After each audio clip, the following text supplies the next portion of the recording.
नमस्कार दोस्तों। आज की कहानी है दो साथी। सुभद्रा कुमारी चौहान जी द्वारा लिखित। आनंद और विनय दोनों बचपन के साथी थे। प्राइमरी पाठशाला से लेकर हाई स्कूल तक दोनों ने साथ साथ पढ़ा था। अब साथ ही साथ दोनों कॉलेज में आए थे।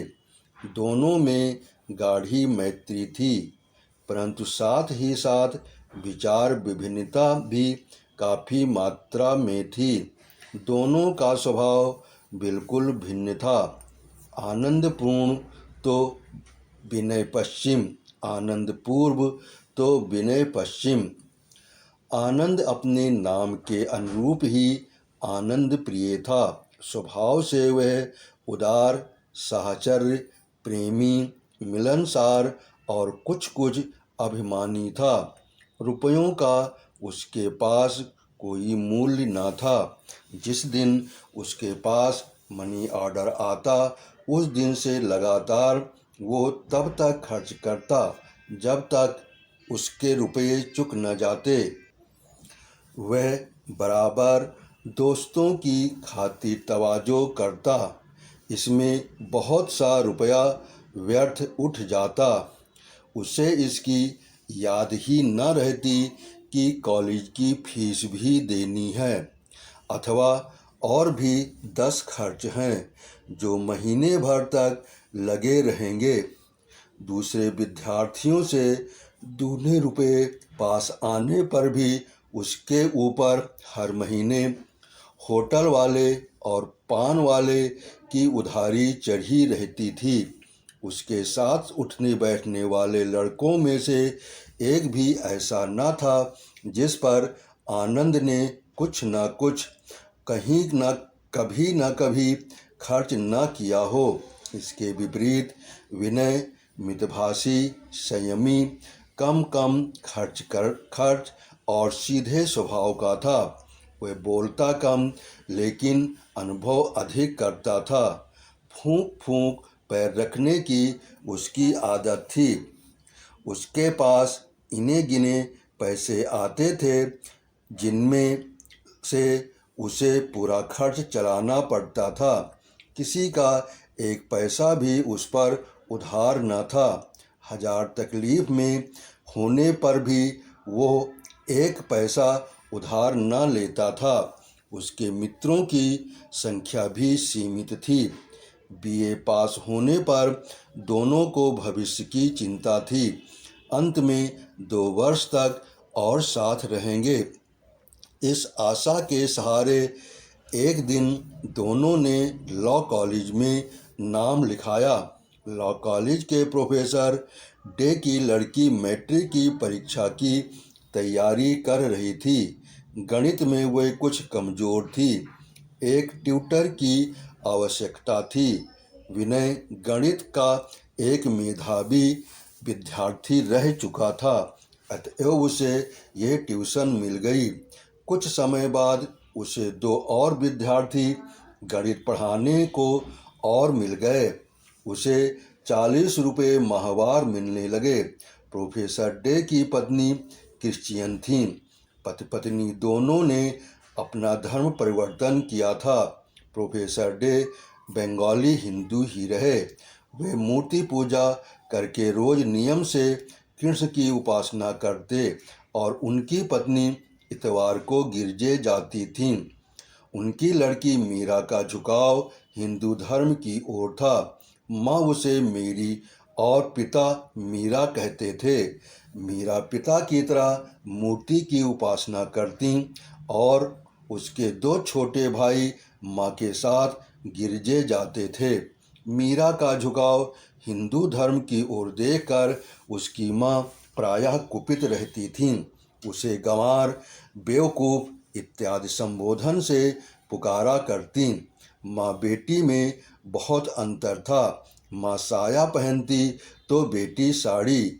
माँ के बाल अगर जी ढंग के कटे थे, मीरा के बाल लंबे लंबे लहराया करते थे। माँ उसे बिल्कुल न चाहती थी। मीरा जब कभी बाहर निकलती थी तो पिता के साथ, माँ के साथ वे कभी भी न जाती। पूर्ण रूप से वह हिंदू थी। मीरा अपने मास्टर से गणित के अलावा उनके धर्म, संस्कृति और आचार विचार की बहुत सी बातें पूछती और उन्हीं के अनुसार अपने दैनिक जीवन को बनाकर आदर्श हिंदू रमणी कहलाने का मधुर स्वप्न देखा करती थीं। ईसाई माँ की बेटी होकर भी हिंदू धर्म के प्रति मीरा की आसक्ति और श्रद्धा देखकर विनय किस दिन से उसे चाहने लगा। किस दिन चुपके इस भोली भाली नन्ही सी पवित्र आत्मा ने विनय के हृदय में अपने लिए स्थान बना लिया। विनय ने ये कभी न जाना और न जानने का उसने प्रयत्न किया। गुरु और शिष्या के भाव से ही वे एक दूसरे को देखते थे, किंतु इस जिज्ञासु बालिका के प्रति विनय के हृदय में जो आदर और स्नेह के भाव अंकुरित हो गए थे, उन्हें वो छिपा न सकता था। प्रायः आनंद से एकांत में बात करते समय इस परिवार की चर्चा हो उठती थी और इस बातचीत के अंदर से चतुर आनंद ये तथ्य निकाल लेता कि अपनी शिष्या के प्रति विनय ऊंचे और प्रेम के भाव रखता है। धीरे धीरे आनंद के हृदय में इस लड़की को एक बार देखने की प्रबल उत्कंठा जाग पड़ी। पहले तो उसने इस उत्कंठा को दबाने का प्रयत्न किया, फिर उसने सोचा कि एक बार देखने या मिलने में कोई पाप तो है नहीं। उसने अपनी इच्छा विनय पर प्रकट की। दोनों मित्र की राय थी कि देखने लायक वस्तु को देखने में कोई हर्ज नहीं, हर्ज ना देखने में ही है। शाम को जब विनय बढ़ाने जा रहा था तब आनंद उसके साथ था। प्रोफेसर डे कहीं गए हुए थे। बाहरी बरामदे में मिसेज डे ने इन दोनों की मुलाकात हुई। विनय परिचय करा रहा था, उसी समय मीरा भी वहां पहुंची। कुछ गर्व के साथ उसने कहा, आप श्री मीरा देवी हैं जिन्हें मैं गणित पढ़ाता हूँ। मीरा चुप खड़ी रही। किसी तीसरे व्यक्ति के सामने बात करने में संकोच हो रहा था। मिसेज डे ने पुत्री की ओर देखते हुए भर्त्सना के स्वर में कहा, मेरी मिस्टर आनंद ने से शेक हैंड करो। साधारण शिष्टाचार का भी तुम्हें ज्ञान नहीं। एक क्षण माता की ओर देखकर मीरा ने अपने दोनों हाथ जोड़कर आनंद से कहा, नमस्ते। नमस्ते उत्तर मिला। क्षण भर मीरा ने आनंद को देखा और अपनी अध्ययनशाला की ओर चल पड़ी। विनय के चले जाने के पश्चात आनंद और मिसेज डे में वार्तालाप होने लगा। 1 घंटे के बाद मीरा को पढ़ाकर विनय बरामदे में आया तो उसने देखा आनंद और मिसेज डे इस प्रकार घुल मिलकर बातें कर रहे थे मानो वर्षों से एक दूसरे से परिचित हों। वैसे आनंद का स्वभाव ही कुछ ऐसा था कि वह लोगों से बड़ी जल्दी हिलमिल जाता था। विशेषकर स्त्रियां तो उसके प्रभाव में बहुत जल्दी आ जाती थीं। वह स्त्रियों के प्रति इतना आदर, इतनी श्रद्धा और इतना सम्मान प्रदर्शित करता था कि पहले मुलाकात में ही हर एक मिलने जुलने वाली स्त्री उसे आदर्श पुरुष की श्रेणी में स्थान दे देती थी। इन पिछले 6 महीने में विनय और मिसेज डे में सिवाय नमस्ते के और किसी शब्द का विनिमय न हुआ था, पर आनंद ने एक ही दिन में अपना प्रभाव इतना अधिक कर लिया कि जब दोनों उठकर चलने लगे तो मिसेज डे ने उसे दूसरे दिन आमंत्रित किया। आनंद ने गर्व भरी आंखों से विनय को देखा। विनय मुस्कुरा दिया। कुछ दूर तक आने के बाद आनंद विनय से बोला, मूर्खराज, 6 महीने तक आकर भी तुम मास्टर के मास्टर ही रहे और बंदे ने एक ही दिन में मित्रता का नाता जोड़ लिया। बधाई देता हूँ तुम्हें, पर मैं तो मास्टर की सीमा से आगे बढ़ना ही नहीं चाहता। विनय ने हंसकर कहा, सीमा के आगे बढ़ने के लिए जौहर चाहिए। जौहर क्या समझे? उस जौहर की न मुझे आवश्यकता है, न कभी आ ही सकेगा। दृढ़ निश्चय से हंसते हुए विनय ने उत्तर दिया। सीमा मैट्रिक पास हो गई। अब पिता की इच्छानुसार विनय से संस्कृत पढ़ने लगी। आनंद भी डे परिवार का एक व्यक्ति सा हो गया है। विनय का अधिक समय इस परिवार के साथ बीतता है। परिवार के छोटे से लेकर बड़े तक का यह प्रेम पात्र हो गया है। बिना पढ़ाए भी प्रोफेसर डे के यहाँ विनय का अधिकांश समय बीतता है। मिस्टर डे का विनय पर बहुत स्नेह है। वे उसे अपने पास बुलाकर उससे बातें करते हैं। कभी कभी उनके हृदय का गहरा विषाद और असंतोष एक दीर्घ निश्वास के साथ बाहर निकल पड़ने को मचल उठता है। मीरा की प्रशंसा बहुत करते हैं और साथ ही उसके भविष्य की चिंता में एक गहरी सांस भी छूट जाती है। बात ही बात में एक दिन उन्होंने मीरा के विवाह के बारे में कहा। तुम जानते हो विनय, मीरा की माँ क्रिश्चियन है, किंतु मेरी लड़की मीरा नहीं। मैं मीरा का विवाह करना चाहता हूँ। लड़का पढ़ा लिखा, ऊंचे विचार वाला, स्वस्थ और सुंदर हो। धन की मुझे परवाह नहीं। मेरे पास यथेष्ट संपत्ति है, जिसमें से आधी मैं अपनी लड़की को दूंगा। प्रोफेसर डे की आंतरिक इच्छा विनय से ही मीरा का विवाह करने की थी। इस प्रकार परोक्ष रूप से प्रस्ताव करके उन्होंने विनय के हृदय की थाह लेनी चाहिए। विनय असमंजस में पड़ गया। उसने सरलतापूर्वक विश्वास दिलाते हुए कहा, आप चिंता न कीजिए। मीरा के लिए मैं 2-3 दिन में ही आपकी इच्छानुसार सुयोग्य वर ढूंढ बतलाऊंगा। विनय विचारों में डूबता उतराता चला जा रहा था। उसने निश्चय कर लिया कि वह स्वयं मीरा से विवाह कर लेगा। वह मीरा को अच्छी तरह जानता था और उसे ये भी भान होता था कि वो और मीरा दोनों एक दूसरे के अधिकाधिक निकट आते जा रहे हैं। उसने सोचा, मुझे मीरा के समान अच्छी लड़की शायद ही मिले। रही बूढ़ी माँ की बात तो मैं उन्हें सब समझा दूंगा। निश्चय पक्का हो गया। रात को आनंद देर से लौटा। विनय सो गया। उस दिन सवेरे से ही कुछ ऐसी बातचीत हो गई कि दोनों अलग अलग हुए तो शाम को मिले, वो भी मिसेज डे के मकान पर। जब विनय मीरा को पढ़ाने लगा तब उसकी मानसिक अवस्था ठीक न थी। वह आज मीरा को और ही भाव से देख रहा था। प्रायः ये सोच में डूबा सा रहता और मीरा के कोई प्रश्न पूछने पर चौंक सा जाता था। पुस्तक उठाते समय अचानक मीरा का हाथ उसके हाथ से छू गया। विनय सिहर उठा। मीरा ने जाना आज मास्टर साहब को पढ़ाने में मन नहीं लग रहा है। वह बोली, मास्टर साहब आज आप किस गहरी चिंता में हैं, रहने दीजिए, कल पढ़ाइएगा। पुस्तकें समेट उसने एक तरफ रख दी।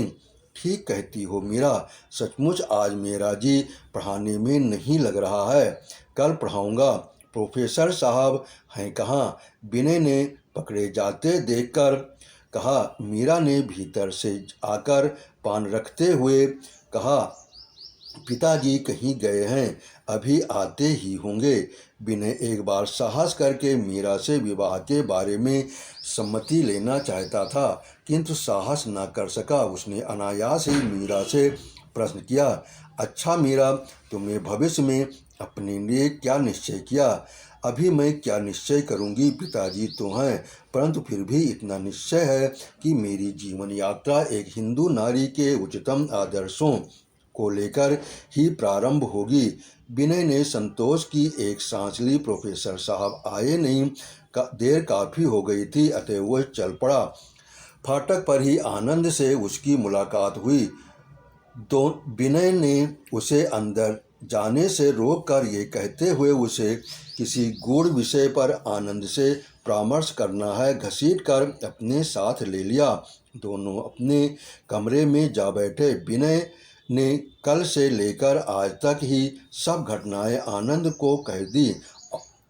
को सुना दी और साथ ही मीरा से विवाह करने का अपना निश्चय भी। सारी बात हो जाने पर भी आनंद के मुख से एक भी उत्साहवर्धक शब्द न सुनकर विनय को कम आश्चर्य नहीं हुआ। उसने आनंद की ओर देखा, उसका चेहरा साफ पड़ा जा रहा था। विनय घबरा कर बोला, क्या बात है आनंद, साफ साफ कहो, तुम्हें ये बात पसंद नहीं है तो मैं विवाह न करूँगा, उन्हें दूसरा वर खोज दूंगा। आनंद उत्तर न दे सका, खाट पर चुपचाप लेट गया। विनय स्टोव जलाकर चाय तैयार करने लगा। चाय पीने के बाद कुछ स्वयं होकर आनंद बोला, तुम्हें इस सफलता के लिए बधाई देता हूँ विनय, पर एक बात है, तुमने तो कर्तव्यवश मीरा से विवाह करने का निश्चय किया है, किंतु मुझे मालूम होता है कि मैं मीरा के बिना जी ही नहीं सकूँगा। मैं जो उस परिवार के साथ इतना समय व्यतीत करता हूँ वो मिसेज डे और उनके बच्चों के लिए नहीं। मीरा का आकर्षण मुझे वहाँ रोज खींच ले जाता है, किंतु तुमने मुझसे ये तो कभी न कहा। कैसे कहता, अपनी दुर्बलता प्रकट करने में तो कभी कभी संकोच होता है। फिर तुम क्या चाहते हो, आखिर मीरा को कैसे प्राप्त करोगे? विनय ने प्रश्न किया। पहले तो उसके माता पिता के सम्मुख विवाह का प्रस्ताव रखता। यदि वे नहीं मानते तो मीरा को जबरन अपने साथ भाग चलने के लिए तैयार करता। क्या तुम आशा करते हो कि मीरा तुम्हारे साथ भाग जाने को तैयार होगी? कभी उससे प्रेम दर्शाया है? विनय ने जरा तेज होते हुए पूछा। प्रेम दर्शाने के लिए कभी अवसर ही न मिला, पर अब इन बातों को जाने दो। मीरा के साथ तुम सुखी रहो विनय, मेरी यही कामना है, पर तुम्हें दुखी बनाकर मैं सुखी न रह सकूँगा। तुम्हारा सुख मेरा सुख है, तुम्हारा दुख मेरा दुख है। विनय ने अधीर होते हुए कहा। अब उपाय ही क्या है? आनंद कह उठा। घबराओ नहीं आनंद, उपाय है।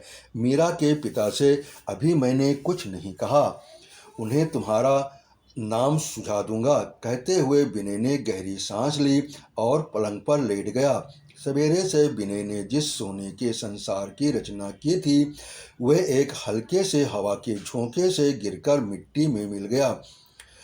दोनों बड़ी देर तक चुपचाप खड़े रहे। अचानक आनंद उठ बैठा और बोला, नहीं विनय, ये नहीं होगा। यदि तुम मीरा को सचमुच प्यार करते हो तो मैं तुम्हारे सुख के रास्ते में कांटा न बनूंगा।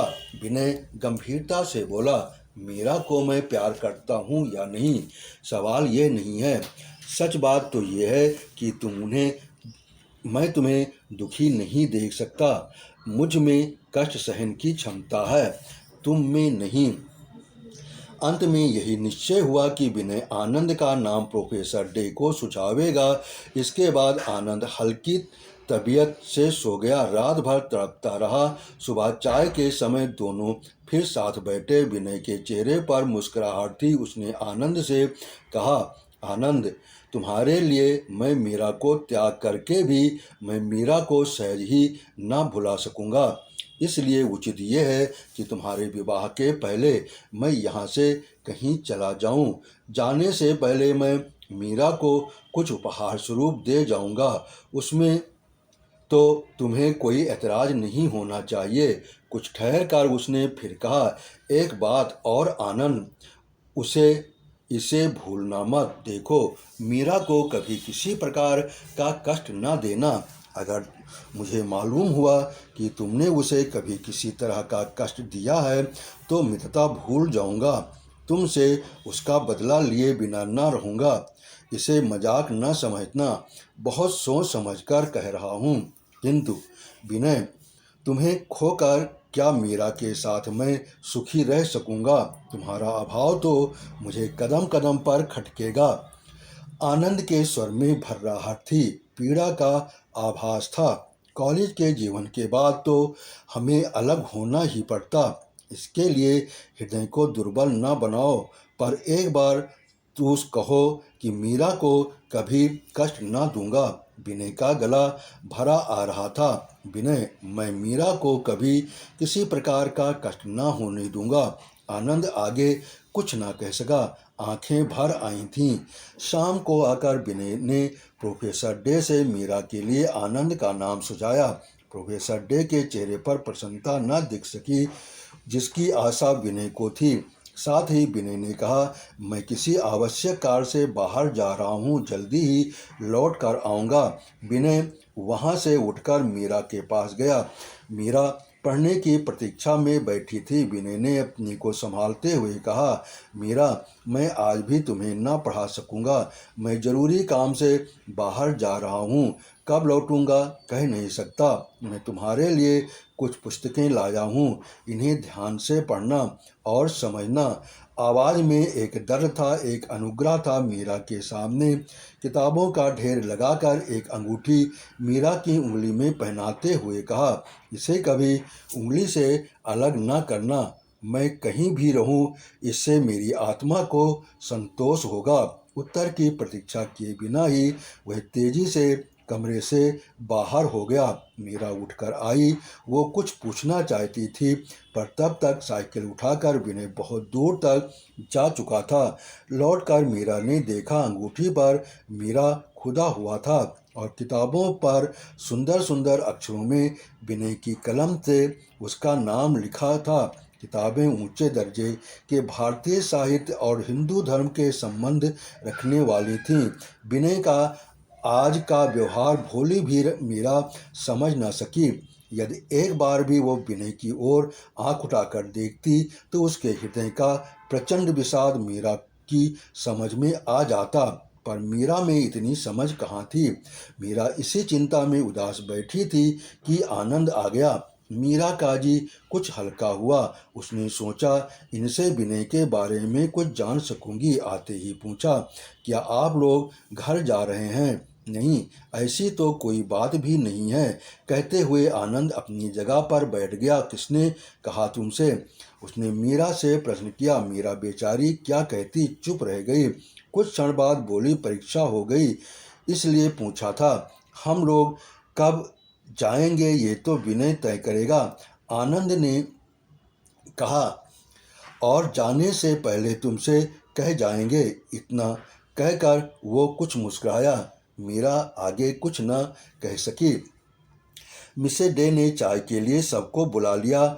उस दिन आनंद ने बहुत देर तक मिसेस डे के बंगले पर विनय की प्रतीक्षा की। प्रोफेसर साहब के आने पर ही उसे मालूम हुआ कि विनय आकर चला गया। घबरा कर आनंद अपने निवास की ओर तेजी से बढ़ा। उसे संदेह होने लगा कि शायद वह विनय से अब न मिल पाएगा। संदेह सच निकला। कमरा खाली था। मेज पर एक लिफाफा पड़ा था। झपट कर आनंद ने उसे उठा लिया। देखा, लिखावट विनय की थी।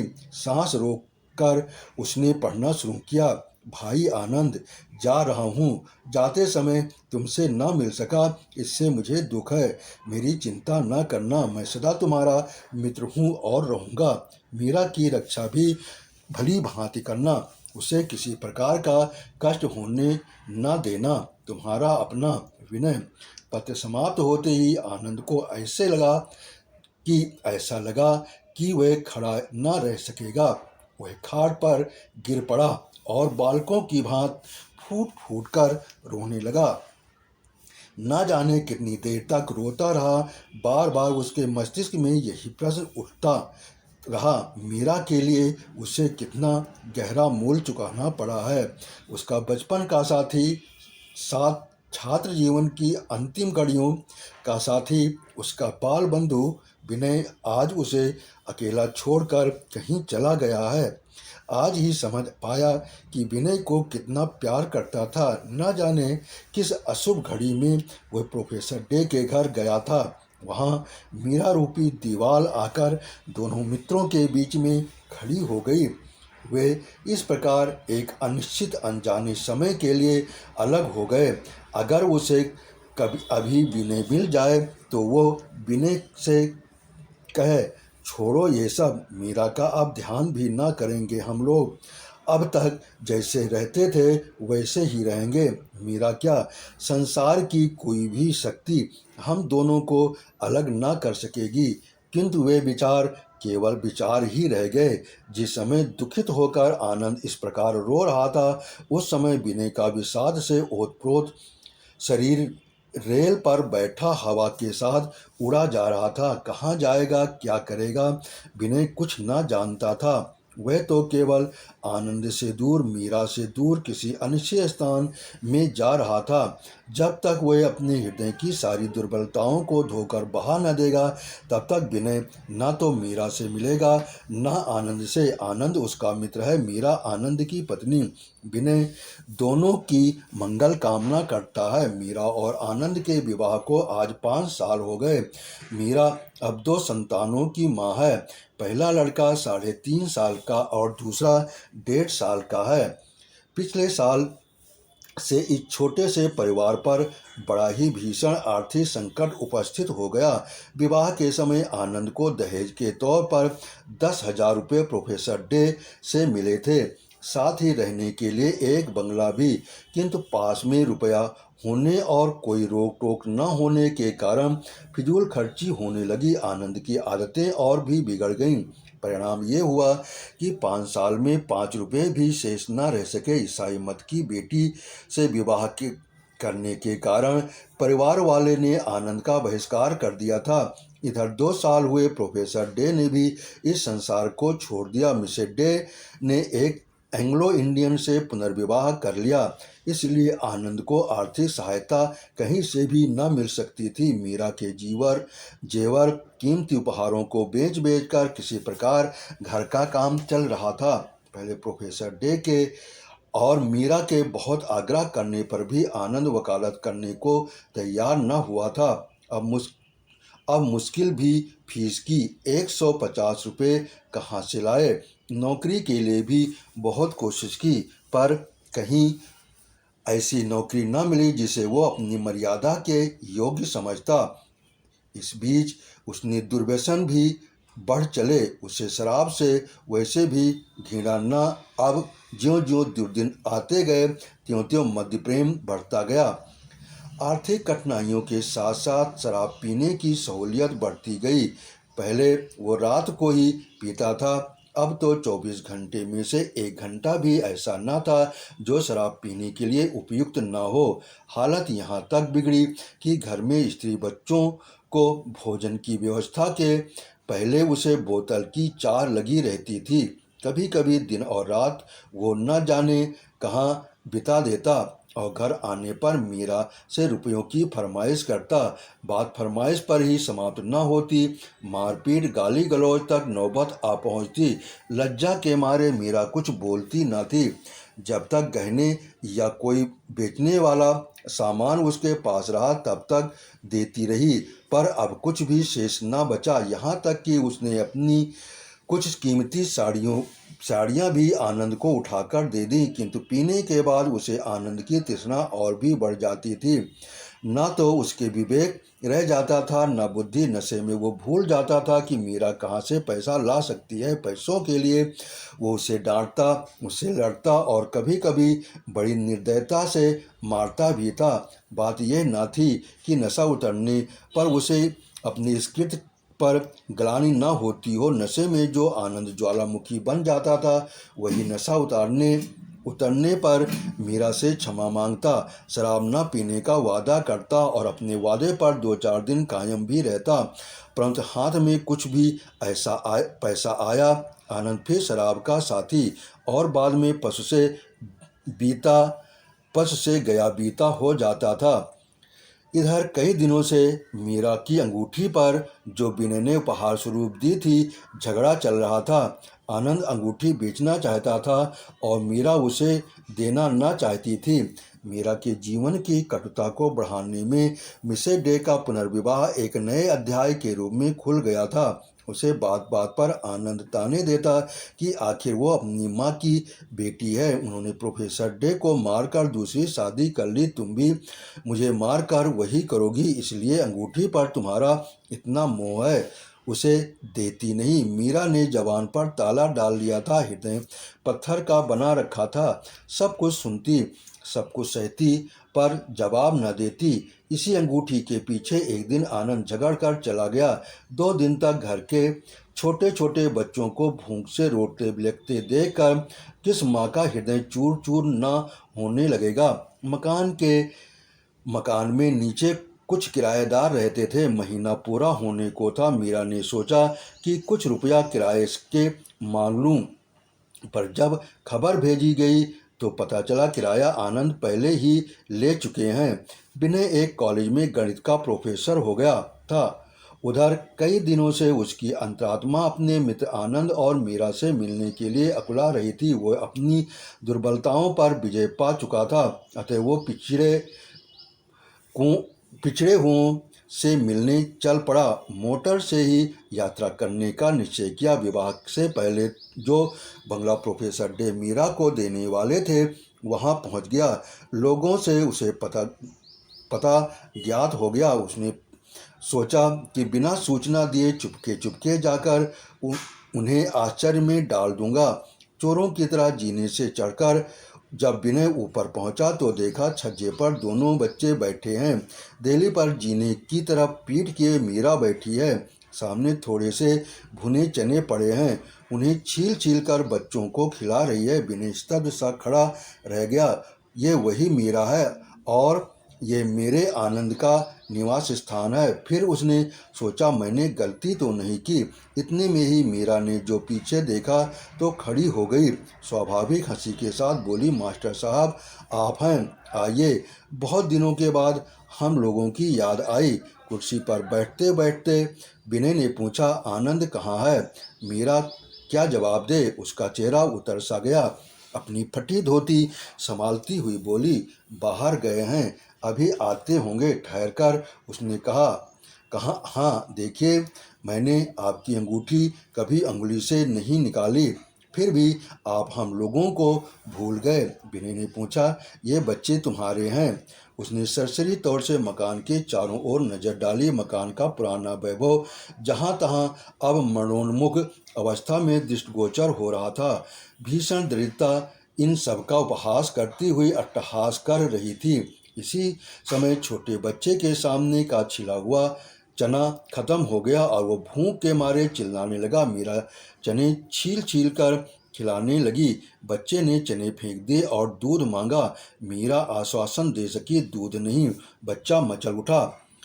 बड़े लड़के ने उसे समझाते हुए कहा, माँ को ना तंग करो, दूध नहीं है। विनय परिस्थिति समझ चुका था और उसने यही करूं जिस देखा तो अभी आध घंटे में आता हूं कहकर वो तेजी से सीढ़ी उतरकर बाजार की ओर बढ़ गया। विनय के जाने के कुछ समय पश्चात ही आनंद आया, शराब से झूमता हुआ उन्मत्त। उसने मीरा से खाना मांगा। बेचारी मीरा क्या देती, घर में कुछ था ही नहीं। विनय तो दूर ही था, पर बुद्धि भी नशे में चूर हो जाती है। विवेक तो दूर ही रहा, पर बुद्धि भी नशे में चूर हो जाती है। आनंद ने आओ देखा न ताओ, पास ही रखी कैंची उठाकर मीरा को मारी। कैंची मीरा के सिर में जोर से लगी, खून की धार बह चली। आनंद खाट पर गिर बड़बड़ाने लगा, दरिद्री घर की है ना, चने को खाने को देती है, मैं घोड़ा हूँ जो चने खाऊंगा। उन्मत्त आनंद क्या जाने कि वे चने भी मीरा ने अपने 2 लालों की भूख शांत करने के लिए उधार लिए थे। विनय ने आकर दूसरा ही दृश्य देखा।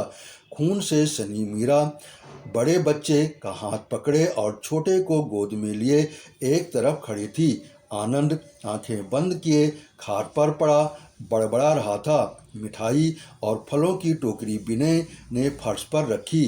आवाज़ सुनकर आनंद ने आंखें खोली। विनय को देखते ही वो फट पड़ा, ओ तुम हो विनय, तुम ही ने इसका दिमाग बिगाड़ रखा है। चोरी से मिलने आते हो, शर्म लगती है मेरे सामने आने में। विनय ने देखा आनंद होश में नहीं है, आंखें आग उगल रही हैं। वो सामने से हट गया। आनंद ने बाज की तरफ झपट कर विनय का गला पकड़ लिया और गुस्से में बोला, उसकी तो खोपड़ी फोड़ दी है। अब तुम्हें भी मजा चखाए देता हूँ। विनय ने किसी तरह अपने को उसके पंजे से छुड़ाया और दरवाजे के पास खड़ा हो गया। आनंद, बात तो सुनो, उसने भारी आवाज में कहा। घायल शेर की भांति आनंद बोला, बात पीछे होगी, पहले ये लो खाने भर को, कहकर उसकी ओर झपटा। विनय सामने से हट गया। आनंद आवेग और नशे में अपने को संभाल न सका। छज्जे से नीचे वो सड़क पर जा गिरा। उसका सिर फट गया।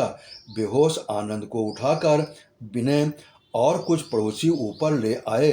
6 घंटे के उपचार के बाद आनंद होश में आया। नशा काफूर हो चला था। विनय को देखकर उसके चेहरे पर एक मुस्कुराहट आ गई।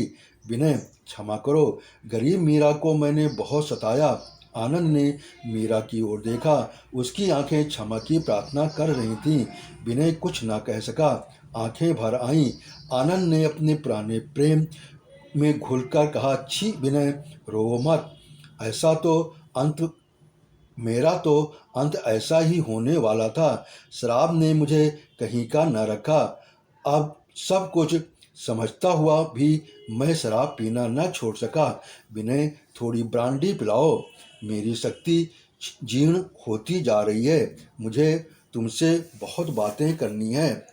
मीरा ने आनंद को थोड़ी सी ब्रांडी पिलाई। आनंद ने मीरा का हाथ पकड़ लिया। मीरा जमीन पर गड़ सी गई। उसने कहना शुरू किया, विनय भाई, एक बार तुमने मुझसे कहा था कि मीरा को कोई कष्ट न होने पावे, परंतु मैं तुम्हारे अनुरोध की रक्षा न कर सका। आज मैं तुम्हें अपने दोनों बच्चे और मीरा को सौंपता हूँ। इन्होंने जीवन में कष्ट का अनुभव किया है। इन्हें किसी प्रकार का कष्ट अब न होने देना। विश्वास दिलाओ, मैं शांति से मर सकूँगा। उसकी शक्ति क्षीण हो रही थी। हाथ पैर ठंडे पड़े जा रहे थे। वह स्थिर दृष्टि से विनय की ओर देख रहा था। विनय अपने को न संभाल सका। आनंद की छाती से चिपट कर रो पड़ा। आनंद, तुम मुझे छोड़कर क्यों जा रहे हो? मैं तुम्हारे बिना न जी सकूंगा, उसने सिसकते हुए कहा। आनंद की आंखें छलछला रही थीं। जीना पड़ेगा तुम्हें विनय, मेरे बच्चों के लिए, मेरी मीरा। आनंद आगे कुछ न कह सका। पथराई हुई आंखों से गंगा बह गईं। आपने कहानी सुनी, इसके लिए आपका बहुत बहुत धन्यवाद। आपने सब्सक्राइब किया, इसके लिए मैं दिल से आभारी हूँ।